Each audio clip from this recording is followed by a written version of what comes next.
ये कहानी एक भूतिया लड़की की है जिसका भूत होटल की एक रूम में रहता है। जो भी इस रूम में आता लड़की का भूत उसे मार दिया करता था। ऐसे उसने बहुत सारे लोगों की जान ले ली। अब उसे लग रहा था जैसे मेरे साथ धोखा हुआ है, जिसका बदला वो सब लोगों से ले रही थी, लेकिन हकीकत कुछ और ही थी। अब वो हकीकत क्या थी, साथ ही उस भूत लड़की की कहानी जानने के लिए बढ़ते हैं कहानी की तरफ, जिसकी शुरुआत होती है एक होटल को दिखाने से जिसका नाम एम्बर होटल था। यहाँ पर एक लेडी वर्कर का पहला दिन था जो यहाँ पर जॉब करने आई थी। होटल के अंदर आने के बाद उसकी मुलाकात हुई होटल की मालकिन से, जिसका नाम सुकनीति था। वो लेडी वर्कर को कहती है कि दूसरे फ्लोर की सफाई करो और 2 से 3 बार कहती है कि 3rd फ्लोर पर नहीं जाना, क्योंकि वहाँ रेनोवेशन का काम चल रहा है तो तोड़फोड़ हो रही है, तो तुम्हें हमेशा वहाँ से दूर ही रहना है। अब लेडी वर्कर जब 2nd फ्लोर की सफाई कर रही थी तो उसे 3rd फ्लोर से किसी के रोने की आवाज आई, इसीलिए वो मना करने के बावजूद भी 3rd फ्लोर पर चली जाती है। उसने कॉरिडोर का दरवाजा भी खोल दिया और अब आवाज का पीछा करते करते वो एक ऐसे रूम के सामने आ खड़ी होती है जो सबसे अलग ही था, यानी कि उस पर होटल का नंबर नहीं लिखा हुआ था और रोने की आवाज इसी रूम से आ रही थी। तो चेक करने के लिए लेडी वर्कर दरवाजा खोल देती है। रूम के अंदर एक औरत बैठी हुई थी जो पूरी तरह से व्हाइट थी, यानी कि उसकी स्किन, उसके बाल सब कुछ सफेद थे। और अब वो लेडी वर्कर को देखते ही रोने से चुप हो जाती है और एक लाइन बोलती है,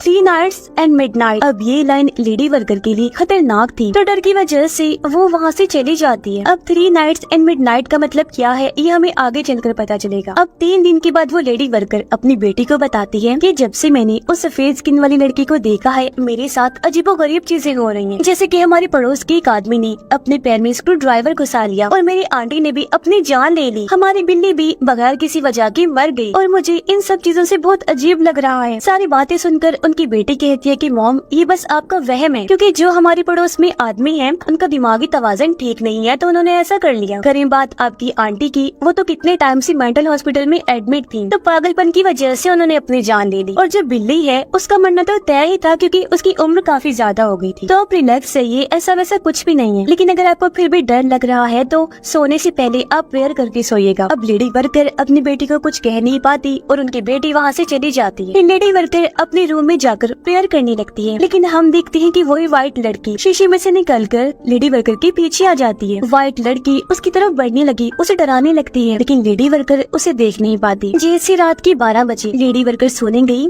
तो व्हाइट लड़की उसके रूम में चली जाती है और बड़ी बेरहमी से उसकी सारी स्किन निकालकर बेदर्दी से उसकी जान ले लेती है। लेडी वर्कर की आवाज सुनकर उसकी बेटी वहाँ पर आई और जब उसने अपनी माँ को ऐसी हालत में देखा वो बहुत ज्यादा डर जाती है, रो रो कर चिल्लाने लगती है और ये सीन इधर ही कट हो जाता है। अब 3 दिन के बाद हम 2 बहनों को देखते हैं, जिनमें बड़ी बहन का नाम रायना था। अपने डैड की मौत के बाद वो अपने दादा और दादी के पास जा रही थी। उनकी दादी और कोई नहीं बल्कि एम्बर होटल की मालकिन थी, सुकनीति। उन लोगों के पास एम्बर होटल ही उनके डैड की आखिरी निशानी थी, इसलिए वो अपने दादा और दादी के साथ वहाँ पर रहने के लिए आई थी। जैसे होटल पहुँची, इनकी दादी सुकनीति और दादा इनका काफी अच्छे से वेलकम करते हैं। सब लोग एक दूसरे से मिलकर काफी खुश होते हैं। सुकनीति रायना को उसके डैड की कुछ चीजें देते हुए कहती है कि अब से होटल तुम्हें ही संभालना है, जिसके लिए रायना मान जाती है क्योंकि उसे कैसे भी करके इस होटल को चलाना है। वजह ये है कि अब उसकी बहन की जिम्मेदारी रायना पर ही आ गई थी, जिसके रहने का खर्चा और कॉलेज की फीस रायना की सर पर ही थी। सुकनीति यहाँ रायना और उसकी बहन को भी यही समझाती है कि तुम होटल में कहीं भी घूम सकती हो सिवाय 3rd फ्लोर की, क्योंकि वहाँ जाना मना है, रेनोवेशन का काम हो रहा है, वर्कर्स छुट्टी पर है तो वहाँ जाना ठीक नहीं है। रायना करीबी स्कूल में अपनी बहन का एडमिशन करवा देती है और जब वो वहाँ से जाने लगी तो उसकी मुलाकात अपने ही एक पुराने दोस्त से होती है जो पहले कभी एक दूसरे को पसंद किया करती थी, और वो लड़का एक रिपोर्टर भी था। वो रायना को कहता है कि अपना ख्याल रखना, संभाल के रहना, क्योंकि वो एक रिपोर्टर था तो एक औरत की मौत की जांच कर रहा था जिसका खून किया गया है, और वो और कोई नहीं बल्कि शुरुआत वाली लेडी वर्कर है। वो बताता है कि मैं इसी केस पर इन्वेस्टिगेशन कर रहा हूँ और आज मैं उस जगह पर जा रहा हूँ जहाँ वो लेडी काम करती थी, ताकि मुझे वहाँ पर कोई सबूत मिल सके। और जब वो बताता है कि वो लेडी एम्बर होटल में काम करती थी तो ये सुनकर रायना काफी चौंक जाती है, क्योंकि वो तो उनका ही होटल था जहाँ पर वो रहने आई थी। पर लेडी वर्कर की मौत वाली बात उनकी दादी सुकनीति ने उनसे छुपाई हुई थी, तो इसलिए अब वो रिपोर्टर रायना के साथ एम्बर होटल आ जाता है।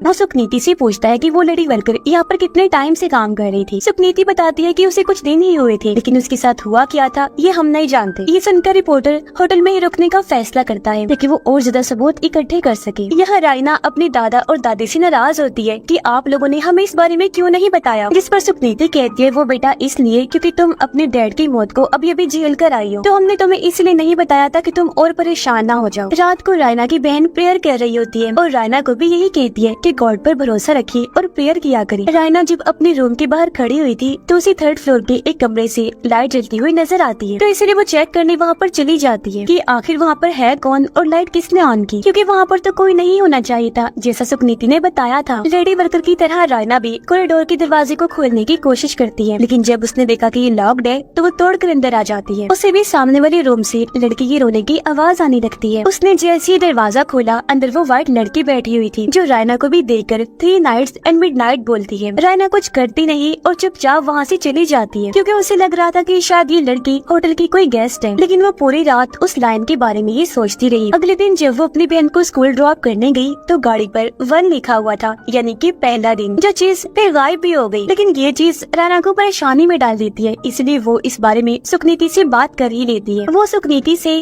3 नाइट्स एंड मिडनाइट का मतलब पूछती है। वो बताती है कि कल रात मुझे 3rd फ्लोर के एक रूम से लाइट जलती हुई नजर आई। जब मैं वहाँ गई तो मुझे किसी लड़की की रोने की आवाज आई। तब मैं उस रूम वाली गेस्ट को चेक करने गई कि क्या वो ठीक है। यहाँ रायना के मन में एक सवाल ये भी आ रहा था कि अगर 3rd फ्लोर पर कोई रह रहा था तो फिर सुकनीति ने ये क्यों कहा कि वहाँ रेनोवेशन का काम हो रहा है और वहाँ पर कोई नहीं है। मगर उसकी सारी बातें सुनकर सुकनीति काफी घबरा जाती है। उसे देखने से साफ लग रहा था कि वो 3rd फ्लोर के भयानक राज को जानती है, इसलिए वो हर किसी को वहाँ जाने से मना किया करती थी। लेकिन अब क्योंकि रायना वहाँ पर चली गई थी तो सुकनीति ये सोचकर भी काफी डरी हुई थी। उसे इस टाइम कुछ समझ ही नहीं आ रहा था कि मैं रायना को क्या कहूँ, और रायना वहाँ से चली जाती है। अब रायना अपनी बहन को स्कूल ड्रॉप करने के लिए चली जाती है। उनके जाने के बाद सुकनीति के पास उनका हस्बैंड आया। वो बताता है कि आज पुलिस हमारे होटल में आने वाली है, क्योंकि लेडी वर्कर की बेटी ने पुलिस को सब कुछ बता दिया है जो कुछ उसके साथ यहाँ हुआ था। तो पुलिस आकर इन्वेस्टिगेशन करना चाहती है। ये सुनकर सुकनीति दुखी होते हुए बताती है कि अब कुछ नहीं हो सकता, क्योंकि रायना भी 3rd फ्लोर पर चली गई है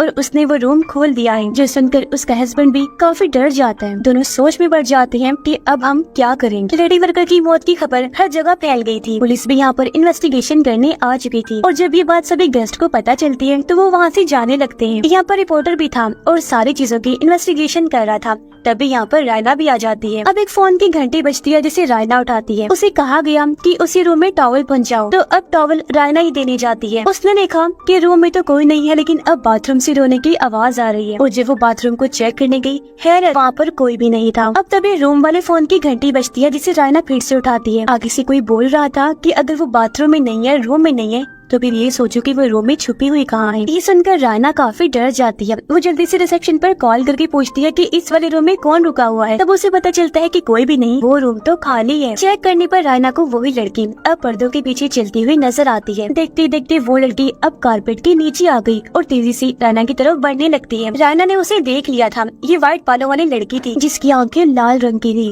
और वो बहुत डरावनी लग रही थी। उसे देखकर रायना बहुत डर गई, जल्दी से रूम से बाहर आ जाती है। तभी यहाँ पर रिपोर्टर भी आ गया जो रायना को संभालता है। रायना उसे सब कुछ बता देती है जो अभी अभी उसके साथ हुआ। रिपोर्टर जब चेक करने रूम के अंदर गया तो सब कुछ वैसा का वैसा ही था, यानी कि सब नॉर्मल था। वहाँ ऐसा वैसा कुछ भी नहीं था जो रायना बता रही थी। अब जो रायना के साथ हुआ था वो सुनकर होटल का सारा स्टाफ भी अपनी जॉब छोड़ के वहाँ से चले जाते हैं। इसलिए अब मजबूरन सुकनीति और उनके हस्बैंड को रायना और रिपोर्टर को सारी बात बतानी पड़ती है। वो कहते हैं कि 6 साल पहले जब हमारी माली हालात अच्छे नहीं थे तो तुम्हारे डैड यानी कि हमारे बेटे ने हमें बताया कि उसने ये होटल खरीदा हुआ है, तो अगर हम चाहे तो यहाँ रह सकते हैं और जो यहाँ से पैसे मिले उनसे हम अपना खर्चा उठा सकते हैं। लेकिन जब हम इस होटल में आए तो इसकी हालत बिल्कुल भी ठीक नहीं थी, तो हमने पूरे होटल को रेनोवेशन करवाया। और जब एक वर्कर 3rd फ्लोर पर लाइट लगा रहा था तो उसे भी उस नंबर के बगैर वाले रूम में किसी लड़की के रोने की आवाज आई। तब उसने भी चेक करने के लिए वो दरवाजा खोला और अंदर उसे भी वो व्हाइट लड़की मिली, जिसको भी देखकर उसने 3 नाइट्स एंड मिडनाइट बोला। ऐसा होने के बाद उस वर्कर के साथ 2-3 दिन तक अजीब होता रहा और फिर तीसरे दिन की मिडनाइट पर यानी कि 12 बजे उसकी मौत हो गई। फिर वो बताते हैं 3 नाइट्स एंड मिडनाइट का मतलब। वो कहते हैं कि इसका मतलब है कि जिस किसी को भी उस लड़की ने ऐसा बोला पहले 2-3 दिन तक उसके साथ अजीब होता रहेगा और फिर तीसरी रात की मिडनाइट यानी 12 बजे बुरी तरह से उसकी मौत हो जाएगी। इससे जाहिर है वो व्हाइट लड़की ही मारती होगी, जैसा उस वर्कर के साथ हुआ। उसने 12 बजे अपना सर दीवार पर मार मार कर बुरी तरह से अपना सर बॉडी से अलग कर दिया। आगे उन्होंने बताया कि वर्कर की मौत के बाद हमने होटल में एक शमन को बुलाया, इन्हें जो बहुत आत्माओं को भगाने का काम करते हैं। जहाँ शमन भी इतना डरा हुआ था कि उसके अंदर हिम्मत नहीं थी कि वो उस रूम में जाए। इसलिए शमन ने हमें कहा कि हम हमेशा इस वाले रूम को बंद रखें ताकि कोई भी उस व्हाइट लड़की के भूत को जो इस रूम में रहता है उसे देख सके या सुन सके, और ना यहाँ पर कोई आ सके जिसे वो लड़की मार दे। लड़की के भूत ने यहाँ पर कब्जा इसलिए किया हुआ था क्योंकि ये उसी का रूम था शुरू से, जिसका मतलब साफ है कि उसके भूत को वहाँ से निकालना नामुमकिन था। और यही वजह थी कि वो लोग पूरे ही 3rd फ्लोर को बंद रखते थे, वहाँ पर किसी का भी जाना मना था। लेकिन जैसे उस लेडी वर्कर ने रूम को खोला बस तब से सब होने लग गया। ये सारी बातें सुनकर रायना और रिपोर्टर काफी परेशान हो जाते हैं। लेकिन यहाँ पर रायना अपना सोचने की बजाय अपनी बहन की फिक्र करने लगती है और कहती है कि मुझे उसकी टेंशन हो रही है, हमें कैसे भी करके उसे उस रूम में जाने से मना करना है, उसे वहाँ नहीं जाने देना, किसी भी सूरत वो वहाँ पर जाने नहीं चाहिए। रायना की बहन को स्कूल में दिखाया जाता है जब वो लैब में कोई जरूरी सामान लेने गई थी, तब उसे भी अजीब आवाजें सुनाई देने लगती हैं और तभी वहाँ पर रखा हुआ स्टैचू जिंदा हो जाता है। वो इधर से उधर हरकत करने लगता है। वो कैंची लेकर रायना की बहन की तरफ बढ़ने लगा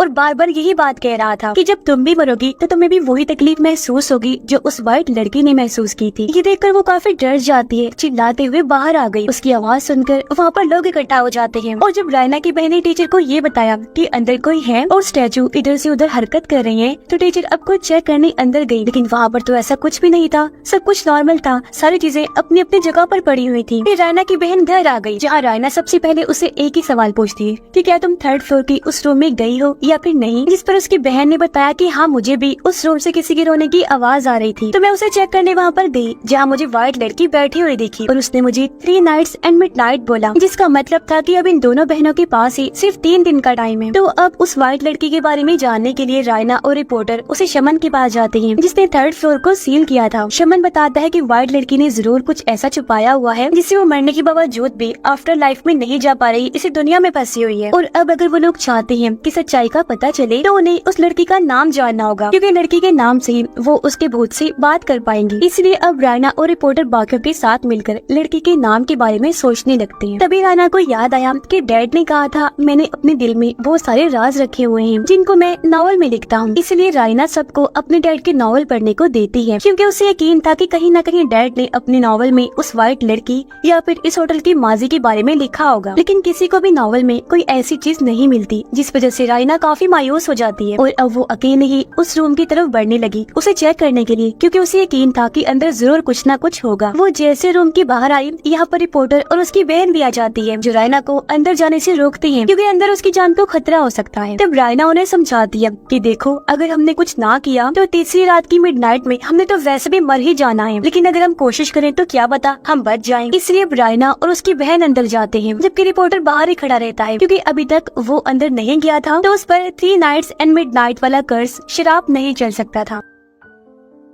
रूम में आने के बाद रायना और उसकी बहन अलग अलग होकर वहाँ हर तरफ सबूत ढूंढने लगती है, जहाँ उनकी नजर एक सूखे हुए सफेद फूल पर पड़ती है। रायना की बहन बाथरूम में गई उसे चेक करने, जहाँ शीशे में वो उस लड़के के भूत को देखती है जो उसे डरा रही थी। रायना बेड के नीचे चेक करने गई, जहाँ पर उसे एक पेपर का टुकड़ा मिला जिस पर एंजल लिखा हुआ था, जिसे रायना अपने पास रख लेती है और उसे दिखाने अपनी बहन के पास जाने लगी। लेकिन उसने देखा कि मेरी बहन तो पोजेस हो चुकी है, यानी लड़की की आत्मा अब उसकी बहन के अंदर आ गई थी। रायना उसे होश में लाने की कोशिश करती है, लेकिन उसकी बहन के सर पर अब एक चेहरा आ गया था, इसलिए वो रायना पर हमला कर देती है, अपना सर दीवार पर मारती है और दीवार के ऊपर चढ़ जाती है। वो बहुत भयानक लग रही थी। उसके चिल्लाने की आवाज सुनकर रिपोर्टर भी अंदर आ गया, जहाँ वो किसी तरह उसे पोजेशन से तो बाहर ले आता है, लेकिन वो खुद भी काफी जख्मी हो गया था। अब रायना की बहन तो बिल्कुल ठीक हो गई थी, लेकिन तभी इन्हें अपने सामने व्हाइट लड़की का भूत खड़ा हुआ नजर आया, जो फिर से बोलती है 3 नाइट्स एंड मिडनाइट, जो लाइन उसने रिपोर्टर के लिए बोली थी, यानी कि अब वो कर्स उस पर भी चल गया था, क्योंकि वो इस रूम के अंदर जो आ गया था। लेकिन वो तीनों जल्दी से भागकर रूम से बाहर आ जाते हैं। तभी इन्होंने देखा कि 12 बज गए हैं, यानी कि रायना और उसकी बहन का दूसरा दिन शुरू हो गया था, जबकि रिपोर्टर का आज पहला दिन था, जिस वजह से तीनों ही अपनी अपनी जिंदगियों को लेकर परेशान होने लगी, रोने लगती हैं। रायना रिपोर्टर को बताती है कि मुझे लगता है कि वो कमरा उसी लड़की का था, यानी कि वो वहीं पर ही रहती थी। शायद डैड भी उसे जानते होंगे, इसीलिए उन्होंने उसे रहने दिया। तभी रायना रिपोर्टर और अपने दादा और दादी को वो पेपर का टुकड़ा दिखाती है। उसे देखकर सुखनीति और उसके हस्बैंड और भी ऐसे पेपर के टुकड़े लाते हैं, जो उन्हें हर रूम के बेड के नीचे से मिले थे। हर टुकड़े पर एक जैसी राइटिंग थी, यानी कि ये एक लेटर था, एक खत था, जिसे किसी ने टुकड़े टुकड़े करके होटल के हर एक रूम में अलग अलग रख दिया था, यानी कि ये चीज किसी गेम की तरह, पजल की तरह बना दी गई थी। जैसे उन्होंने इसको जोड़ा तो वहाँ पर एक लड़की का नाम लिखा हुआ था, जो था जैस्मिन, जिसे इन्हें लगा कि जरूर उस व्हाइट लड़की का नाम जैस्मिन है। और ये लेटर जैस्मिन ने रायना के डैड के लिए लिखा था। लेटर में लिखा हुआ था कि मैं रायना के डैड को पहली बार पाइन के पेड़ के पास मिली थी जो जंगल में है, और वो टाइम मेरे लिए सबसे बेस्ट टाइम था क्योंकि उसके बाद मैंने रायना के डैड के साथ बहुत अच्छा टाइम गुजारा और मैं चाहती हूँ कि मैं उनके साथ हमेशा ही उसी जंगल में पाइन के पेड़ों के पास रहूं। पता चला कि जैस्मिन एंजल भी रायना के डैड को ही बोल रही थी। अब इससे ये लोग समझ जाते हैं कि अगर हम पाइन के पेड़ों के पास उस जंगल में जाएं तो जरूर हमें वहाँ से कोई ना कोई सुराग मिल सकता है। इसीलिए अब रायना और रिपोर्टर पास ही के जंगल में पाइन के पेड़ों को ढूंढने निकल जाती हैं। जल्दी उन्हें वो जगह मिल भी गई थी क्योंकि पाइन के पेड़ों के साथ वहाँ बहुत सारे सफेद फूल भी उगे हुए थे और ये वही जगह थी जहाँ रायना के डैड और जैस्मिन मिला करती थी। रायना यहाँ पर आकर और भी चीजें याद करने लगती है। लेटर के मुताबिक वो नॉर्थ की तरफ बढ़ने लगते हैं। वो एक नदी के पास पहुँचे जहाँ उन्हें एक बोटमैन कश्ती में बैठा हुआ इस तरफ आता हुआ नजर आया। उस आदमी से वो पूछने लगे कि आखिर वो व्हाइट फ्लावर्स मेनली असल में उगते कहाँ हैं, यानी कि उनका ओरिजिन कहाँ पर है, क्योंकि हो सकता है जैस्मिन उसी जगह की रहने वाली हो। तो वो बोटमैन बताता है कि वो फूल हमारे गांव में ही उगते हैं, हमारा गांव ही उसका ओरिजिन है और हमारे गांव का नाम भी व्हाइट फ्लावर विलेज है। जिसे सुनकर रायना और रिपोर्टर थोड़ा खुश हो जाते हैं क्योंकि उन्हें लग रहा था कि शायद हम सच्चाई के बहुत ही करीब हैं। इसीलिए वो बोटमैन से मदद मांगते हुए कहते हैं कि आप प्लीज हमें गांव की हेड के घर ले चलिए, हमने उनसे कोई जरूरी बात करनी है। बोटमैन उनकी मदद कर देता है और वो उन्हें हेड के घर ले आता है। जब रायना और रिपोर्टर हेड से बात करना शुरू करते हैं वो उन्हें होटल में हो रही मौतों के बारे में बताते हैं, लेकिन जैसे उन्होंने हेड को व्हाइट लड़की जैस्मिन की शक्ल सूरत के बारे में बताया, यानी कि वो पूरी व्हाइट है, उसकी आंखें लाल हैं, तो हेड काफी घबरा जाता है ये सुनकर और उन्हें वहाँ से ये कहकर निकाल देता है कि मुझे इस पर कोई बात नहीं करनी क्योंकि मैं कुछ नहीं जानता। अब बाहर बारिश हो रही थी और ये लोग रिवर भी क्रॉस नहीं कर सकते थे, इसीलिए बोटमैन उन्हें कहता है कि आज रात तुम यहीं पर रुक जाओ मेरे घर। अंदर आने के बाद रायना काफी उदास हो जाती है क्योंकि उससे यहाँ पर कोई भी सबूत नहीं मिला और अब इनके पास बस एक दिन का टाइम है। यहाँ रायना रिपोर्टर को ये भी बताती है कि जब मेरी मॉम बीमार पड़ी और मेरे डैड को कैंसर हुआ तो मैंने बहुत प्रेयर्स की, लेकिन फिर भी गॉड ने मेरी नहीं सुनी, मेरी मदद नहीं की, बल्कि मेरे पेरेंट्स को मुझसे छीन लिया। लेकिन सब कुछ भुलाकर जब मैं यहाँ पर रहने आई तो मुझे यहाँ पर भी सब कुछ वही देखना पड़ेगा, यानी कि अपनी और अपनी बहन की मौत। ये बताकर वो रोने लगी, कहती है कि मुझे समझ नहीं आ रही कि गॉड मेरे साथ कर क्या रहे हैं। तब रिपोर्टर उसे समझाता है कि देखो, अगर तुम्हारे साथ बुरी चीजें हो रही है ना आज, तो इसका मतलब है कि गॉड तुम्हें आने वाले बुरे वक्त के लिए तैयार कर रहा है, ताकि अगर कभी तुम आने वाले टाइम में भी किसी मुसीबत में फंसो तो तुम हार ना मानो, बल्कि गॉड से दुआ करो, गॉड पर यकीन रखो। अभी वो ये बातें कर ही रहे थे कि तभी उन्हें हेड और उसकी वाइफ की लड़ने की आवाजें आती हैं, जिससे रिपोर्टर को शक हुआ कि हेड की वाइफ जरूर कुछ ना कुछ तो जानती है और वो छुपा रही है, क्योंकि पहले भी जब वो लोग बातें कर रहे थे तो उसने हेड की वाइफ को चुपके से उनकी बातें सुनते हुए देख लिया था, इसलिए चुपके से हेड के घर घुस जाते हैं और इन्हें वहाँ उस व्हाइट लड़की जैस्मिन की पेंटिंग नजर आती है। और फिर तभी हेड की वाइफ उन्हें बता देती है कि असल में ये लड़की हमारी बेटी है। तो अब वो लोग बोटमैन को और हेड की वाइफ को सब कुछ बताने के लिए कहते हैं। तब बोटमैन उन्हें बताता है कि उस लड़की का यानी व्हाइट लड़की का असल नाम मैनर है, जो कि मिडनाइट में हेड के घर पैदा हुई थी, लेकिन उसे एक बीमारी थी जिस वजह से उसका पूरा जिस्म ही व्हाइट था, यहाँ तक कि उसके बाल भी, उसकी स्किन भी। इसी वजह से तो उसका नाम उन व्हाइट फ्लावर्स के ऊपर रखा गया था, जिन व्हाइट फ्लावर्स पर इस गांव का नाम रखा गया था। मैनर की शक्ल सूरत की वजह से हर कोई उसे परेशान करता, बच्चे उसे बुली करते थे और अक्सर तो उसे डेविल कहते थे कि ये कोई इंसान नहीं है बल्कि शैतान है। उसकी डैड भी उसे हमेशा पीटा करते, कमरे में बंद करके रखते थे, क्योंकि उसकी वजह से गांव में उनकी इज्जत कम हो रही थी। यही वजह है कि मैनर अकेली रहने लगी। वो अपने माइंड में गेम्स बनाती, अपने साथ ही खेला करती थी और डांस करती थी, लेकिन जैसे 20 साल हुए वो घर से भाग गई और कोई नहीं जानता कि भागकर वो कहाँ गई है। ये सारी सच्चाई जानने के बाद रायना और रिपोर्टर वापस होटल में आ जाते हैं और अब क्योंकि उन्हें मैनर का असली नाम भी पता चल गया था, इसलिए वो होटल में शमन को बुलाते हैं, जहाँ पर शमन मैनर के नाम के जरिए उसकी आत्मा से बात करता है और उन्हें बताता है कि जब मैनर अपने घर से भागी थी तो वो उसी जंगल में उन पाइन के पेड़ों के पास गई थी, जहाँ पर पहली बार उसकी मुलाकात हुई रायना के डैड से, जहाँ पर रायना के डैड ने न सिर्फ उसकी जान बचाई, उसकी मदद की, बल्कि उसे अपने होटल में रहने के लिए रूम भी दिया। उसने अपनी माँ की सारी ज्वेलरी भी मैनर को दे दी, क्योंकि रायना के डैड के पास अपने माँ बाप की यादों के अलावा और कोई नहीं था, और अब क्योंकि वो मैनर को अपना सबसे करीबी इंसान माना करता था तो इसलिए उसने वो सब उसे दे दिया, जिस वजह से मैनर को भी काफी अच्छा महसूस हुआ, क्योंकि पहली बार कोई उसकी शक्ल सूरत ना देखकर उसके इतने करीब आ गया था। अब दोनों इसी होटल में रहने लगे। देखते ही देखते उनमें प्यार भी हो गया, क्योंकि रायना के डैड ने उसे कभी भी इस बात का एहसास होने नहीं दिया कि वो बाकियों से अलग है, जिस वजह से वो खुद भी इस बात को भुला चुकी थी कि मैं बाकियों से अलग हूँ। लेकिन फिर रायना के डैड अपने बिजनेस के सिलसिले में जकार्ता चले गए और उसके पीछे से मैनर उसके वापस लौटने का वेट करती रही, जहाँ उसने रायना के डैड के लिए वो लेटर लेटर वाला गेम बनाया, यानी पजल गेम, जिस लेटर के कई सारे टुकड़े करके उसने हर रूम के बेड के नीचे रख दिया। लेकिन काफी दिन गुजर गए थे और रायना के डैड वापस नहीं लौटे, इसलिए मैनर अब खुद जकार्ता जाकर उसके डैड को ढूंढने लगी। लेकिन वहाँ मैनर ने रायना के डैड को किसी और के साथ देखा, यानी कि उनकी एंगेजमेंट हो गई थी और वो लड़की उसके बच्चे की माँ बनने वाली थी, जिसका मतलब वो समझ गई, यानी कि रायना के डैड ने मुझे धोखा दिया। इस वजह से उस बेचारी का दिल टूट गया।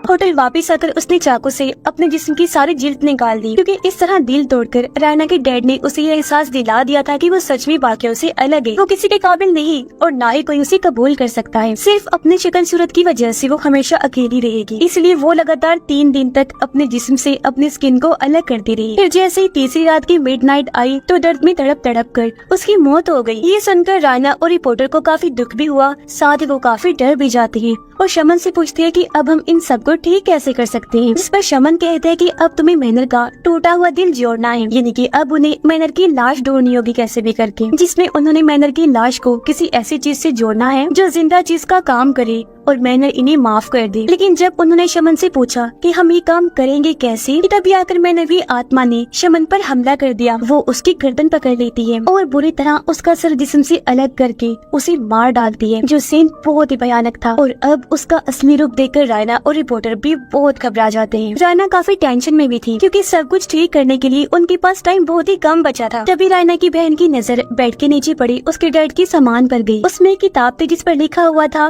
व्हाइट एस जस्मिन, यानी कि उनके डैड ने इस बुक के अंदर मैनर के बारे में लिखा हुआ था। किताब को पढ़ने से उन्हें पता चला कि असल में रायना के डैड जकार्ता किसी मीटिंग के सिलसिले में नहीं गए थे, बल्कि वो तो मैनर को शादी के लिए प्रपोज करने के लिए उसके लिए उस जैसे ही व्हाइट फ्लावर्स वाली रिंग बनवाने गए थे, ताकि वापस आकर उसे सरप्राइज दे सके, उसे बता सके कि मैं तुमसे कितना प्यार करता हूँ और फिर वो शादी कर ले। लेकिन जब वो रिंग खरीद कर शॉप से बाहर आ रही थी तो तभी एक गाड़ी से उनका एक्सीडेंट हो गया। एक्सीडेंट में रायना के डैड के दिमाग पर गहरी चोट आई, जिस वजह से उनकी याददाश्त चली गई। और जिस गाड़ी से उनका एक्सीडेंट हुआ था वो असल में सुकनीति और उनके हस्बैंड की थी, यानी कि रायना का डैड उनका असली बेटा नहीं था। उन्होंने तो उसे बस गोद लिया था और उसे अपने बेटे की पहचान दे दी, उसका नाम और सब कुछ। तो बस तभी से रायना का डैड सुकनीति और उनके हस्बैंड के साथ रहने लगा। लेकिन फिर एक दिन उसे सब कुछ याद आ ही गया कि आखिर में यहाँ पर आया क्यों था, इसलिए वो जल्दी से वापस होटल में आ गया, क्योंकि वो भी मैनर से बहुत प्यार करता था। लेकिन तब तक मैनर की लाश का बहुत बुरा हाल हो चुका था, वो सड़ चुकी थी। और ये देखकर रायना के डैड को बहुत दुख हुआ,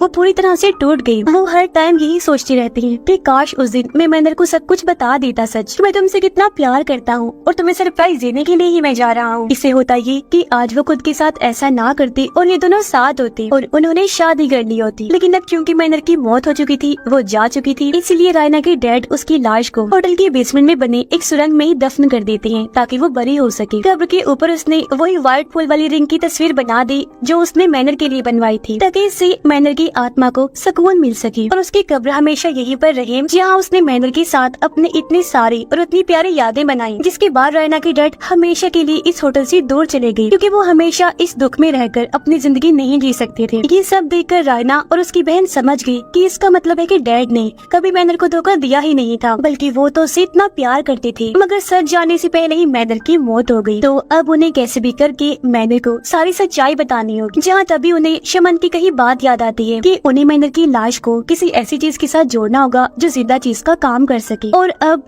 उस जिंदा चीज का काम करने वाली थी ये रिंग, जिससे वो मैनर की लाश को पहनाकर उसका टूटा हुआ दिल जोड़ सकती थी, जिससे वो भी सच्चाई जान ली कि रायना के डैड ने उसे कितना प्यार किया था और कभी धोखा नहीं दिया था। जिसके बाद रायना और रिपोर्टर होटल के बेसमेंट में आ जाते हैं। वो पूरी तैयारी करके आए थे ताकि टनल के अंदर उसकी कब्र को ढूंढ सके। जिसके बाद वो सुरंग में अलग अलग जाकर मैनर की लाश को ढूंढने लगते हैं। लेकिन तभी यहाँ पर मैनर की आत्मा भी आ जाती है, क्योंकि वो उन्हें इतनी आसानी से ये काम करने नहीं दे सकती थी। वो इनका टाइम जाया करने के लिए रिपोर्टर को पोजेस्ट कर लेती है। उसके जरिए वो रायना को गलत रास्ता बताती है। लेकिन बहुत जल्द रायना को पता चल गया कि रिपोर्टर पोजेस्ट है और अगले ही पल वो रायना पर हमला कर देता है, जिसे बचकर वो उससे दूर भाग जाती है। लेकिन रायना अपने बचाव में रिपोर्टर पर हमला करके उसे जख्मी कर देती है, ताकि अगर मैंने उसे पोजेस्ट भी कर ली तो वो उसके करीब ना आ सके। जिसके बाद एक बार फिर से रायना कब्र को ढूंढना शुरू कर देती है।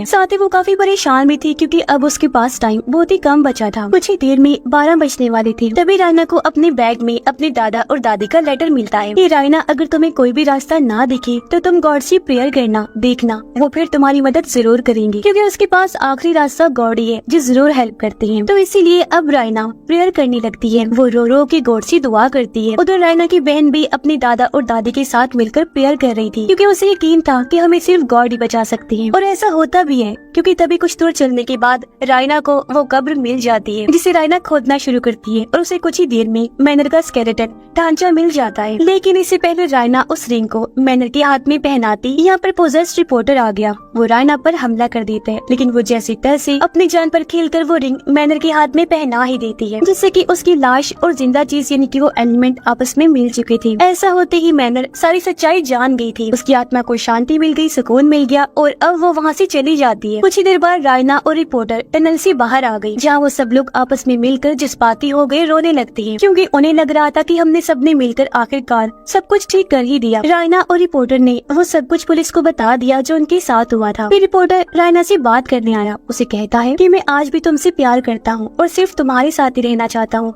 ये कहकर वो उसे शादी के लिए प्रपोज करता है, जिसे रायना कबूल भी कर लेती है और हाँ बोल देती है। रिपोर्टर अभी भी उस होटल में ही था और वो फोन पे रायना से बात कर रहा होता है कि कल हम अपनी शादी की डिस्कशन करेंगे। और अब जैसे रिपोर्टर ने फोन बंद किया, हम देखते हैं कि एक बार फिर मैनर की आत्मा शीशे से निकलकर बाहर आती है। इस टाइम घड़ी में 12 बज रहे थे, यानी कि रिपोर्टर की 3 नाइट्स पूरी हो गई थी और ये मिडनाइट का टाइम था। इसलिए मैनर उसके पूरे जिस्म से उसकी सारी स्किन निकाल देती है और बड़ी बेदर्दी से उसकी जान ले लेती है। फिर अगले दिन रायना जब उसे नींद से जगाने आती है तो वो रिपोर्टर की ऐसी हालत देखकर काफी डर जाती है। वो दुखी भी थी, रोने लगती है। वो इस बात से काफी परेशान हो रही थी कि उन्हें लग रहा था कि हमने सब कुछ ठीक कर दिया है और मैनर जा चुकी है, लेकिन असल में ऐसा कुछ भी नहीं हुआ था। वहाँ पर पुलिस और एम्बुलेंस आई जो रिपोर्टर की लाश को वहाँ से ले जा रही होती है और ये चीज छत पर खड़ी रायना और उसकी बहन देख रही होती है। यह रायना अपनी बहन से पूछती है कि अगर मैनर ने रिपोर्टर को ही मारना था तो उसने हमें क्यों नहीं मारा, तुम्हें और मुझे जिंदा क्यों छोड़ दिया। और अभी हालांकि उसने सब जान लिया है, लेकिन वो फिर भी इस दुनिया में क्यों है, यहाँ से क्यों नहीं जा रही। इस पर रायना की बहन कहती है कि बेशक हमने ऐसा करके उसका दिल तो जोड़ दिया, लेकिन अभी भी मैनर वो चीजें नहीं भूली थी जो उसके साथ बाकी लोगों ने की। उसका दिल दुखाया, उसे परेशान किया उसकी शैतान सूरत की वजह से, क्योंकि हमारे डैडी थे जो उससे प्यार करते थे, बाकी सब तो उसे नफरत ही करते थे ना, उसे बुरा समझते थे। तो अब जब तक वो उन सब लोगों से बदला नहीं ले लेगी, वो यहाँ से कभी नहीं जाएगी। और क्या पता वो जाएगी ना, क्योंकि उसने उस रूम में ही अपनी जान ली थी। तो ऐसा करने वाले लोगों के लिए अगली दुनिया में भी कोई जगह नहीं होती। उनकी आत्मा को कभी सुकून नहीं मिलता और वो हमेशा से ही दुनिया में फंसे रह जाते हैं। जैसे कि मैनर को ही देख लो, वो वहाँ फंसी हुई है। अपनी बहन की सारी बातें सुनकर रायना काफी हैरान रह जाती है। वो सोचती है कि आखिर मेरी बहन को ये सारी बातें कैसे बताएं। और फिर तभी रायना की बहन रायना की तरफ देखती है, जिसकी आंखें एकदम लाल थी, यानी कि मैनर ने उसे पोजेस्ट किया हुआ था, वो उसके अंदर आई हुई थी। और अब तक रायना की बहन जो बोल रही थी वो उसे मैनर ही बुलवा रही थी, जहाँ वो उनसे ये भी कहती है कि तुम्हारे डैड ने हाँ सच में मुझसे सच्चा प्यार ही किया था, इसलिए अब से पूरी जिंदगी मैं तुम्हें कुछ नहीं कहूंगी, कोई नुकसान नहीं पहुँचाऊंगी, क्योंकि तुम दोनों उनकी बेटियां जो हो। जिसके बाद रायना और उसकी बहन अपने दादा और दादी के साथ हमेशा के लिए उस होटल को छोड़कर चली जाती हैं। साथ ही पुलिस ने भी उस होटल को अब पूरी तरह से सील कर दिया था, क्योंकि यहाँ पर इतनी सारी मौतें जो हुई थी। और अब 2 पुलिस वाले 3rd फ्लोर को चेक करने आए। वो उसी मैनर वाले कमरे में जाते हैं जहाँ अंदर मैनर बैठी हुई थी, और उनको देखते ही वो कहती है 3 नाइट्स एंड मिडनाइट, यानी कि वही मौत वाली लाइन बोलती है। यानी कि ये सिलसिला अब इस होटल में शुरू होने वाला था। फिर से मैनर हमेशा के लिए इस होटल रूम में रहने वाली थी, तो वो लोगों को ऐसी मारती रहेगी जो भी यहाँ पर आएगा। यानी कि ये चीज बहुत खतरनाक थी। इसी भयानक एंडिंग के साथ ही ये कहानी भी इधर ही खत्म हो जाती है।